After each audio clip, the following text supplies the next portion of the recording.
What if everything you've been studying for the LSAT suddenly became irrelevant? If that sounds far-fetched, it's already happened. When LSAC removed logic games after the June 2024 LSAT, countless students had to scrap their study plans overnight. Now, with 2 logical reasoning sections and whispers about our scored writing sample in the future, the 2025 LSAT is shaping up to be one of the most misunderstood versions of the LSAT yet. Today, I'm going to bust for you the biggest myths about the 2025 LSAT. Is the LSAT suddenly easier?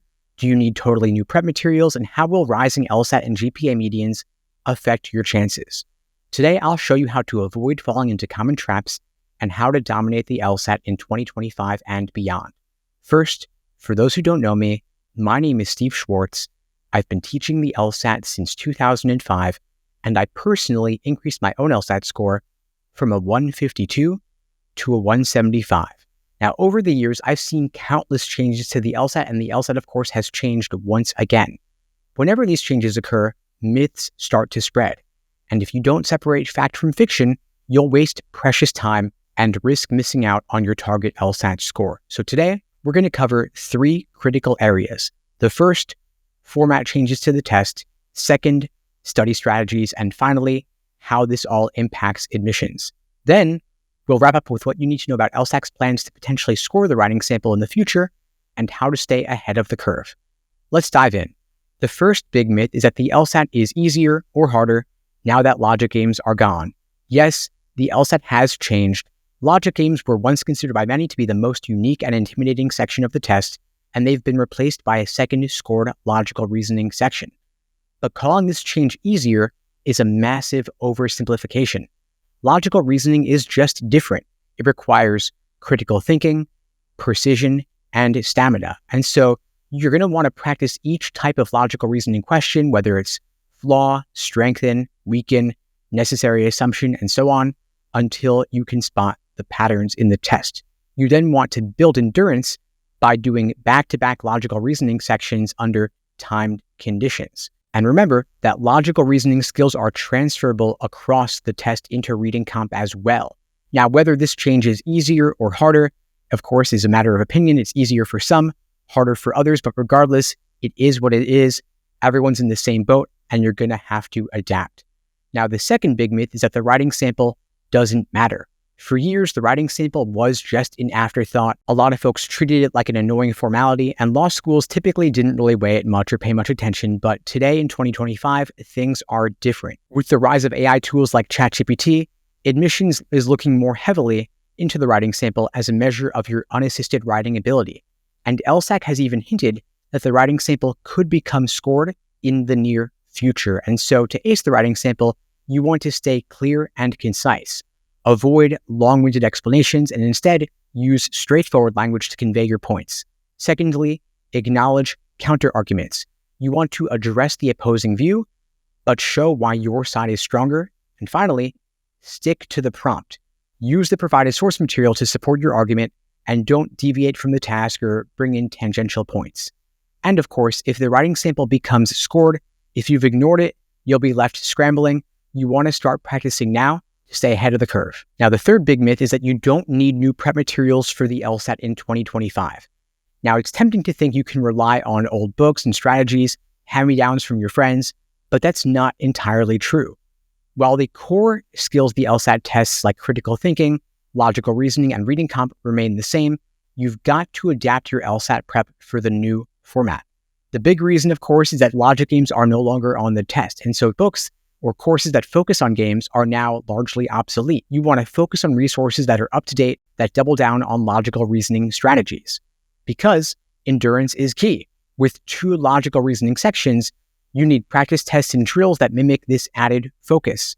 And because logical reasoning is 2/3 of the test, your prep time should be devoted roughly 2/3 logical reasoning at least. You also want to make sure that when you are studying the writing sample, that it's the argumentative writing sample format now, which was another recent change to the test. So you need any writing sample practice to reflect the new prompts. Now, LSAC has also updated their prep tests to match the new format of the exam with no more logic games, a second logical reasoning section, and you want to access official LSAT prep tests using LSAC's Law Hub platform, which is the only place that mimics what exactly you'll experience on LSAT test day with Prometric.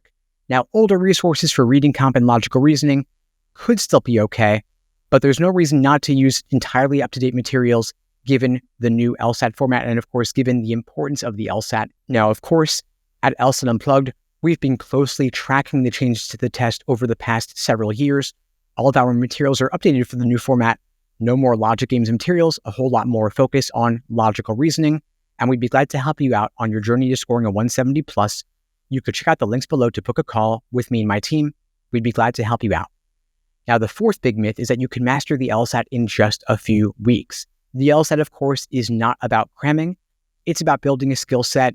Memorization is not the way to go. Skills is the focus. So you want to learn how to identify assumptions, understand dense text, and the ability to eliminate tricky, tempting wrong answers takes time to develop. This is why I recommend following the LASER approach to orient your LSAT study plan. LASER is an acronym standing for Learning, Accuracy, Sections, Exams, and Review. Learning is the foundational phase where you familiarize yourself with every question type and the strategies to tackle each one.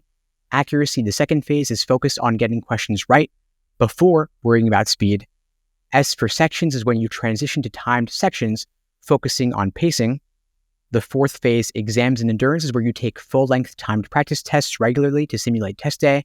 And the final phase, R for review, is where you analyze every mistake to ensure you don't repeat it.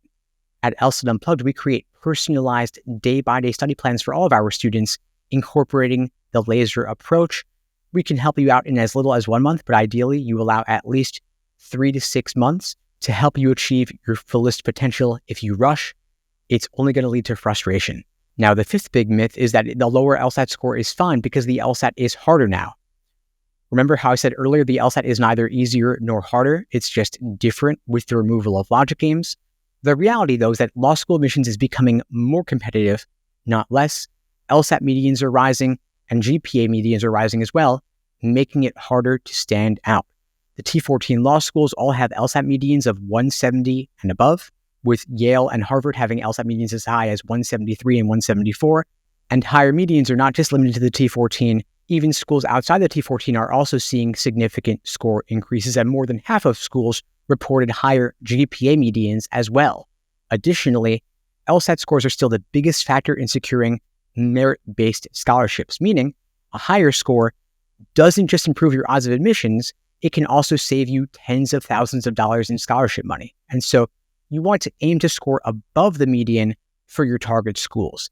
A bit of extra effort on the LSAT can make the difference between paying full tuition and receiving significant financial aid. Relatedly, the sixth big myth is that a high GPA can compensate for a low LSAT score. Now, while a high GPA is an asset, it's not a golden ticket, especially as GPA medians rise.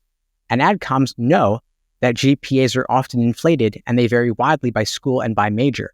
And so the LSAT is the only standardized metric that admissions officers can use to compare applicants from vastly different academic backgrounds. And so instead of relying on a high GPA to compensate for a low LSAT, use the LSAT to validate your GPA.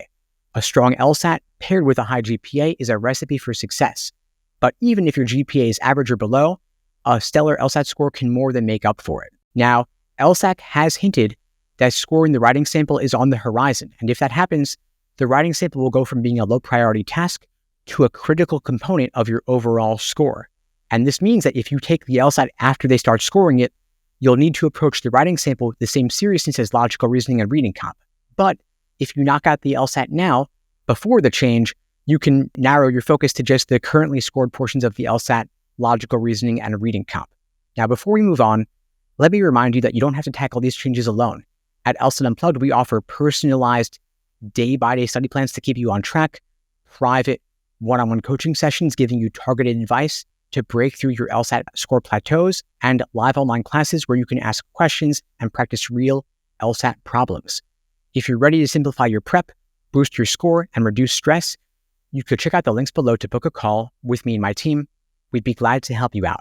Now, as for your next steps, you want to commit to a target test date, ideally April or June, as your best options to avoid any future changes to the LSAT, like the scored writing sample. You want to focus on logical reasoning since it's now 2/3 of your score.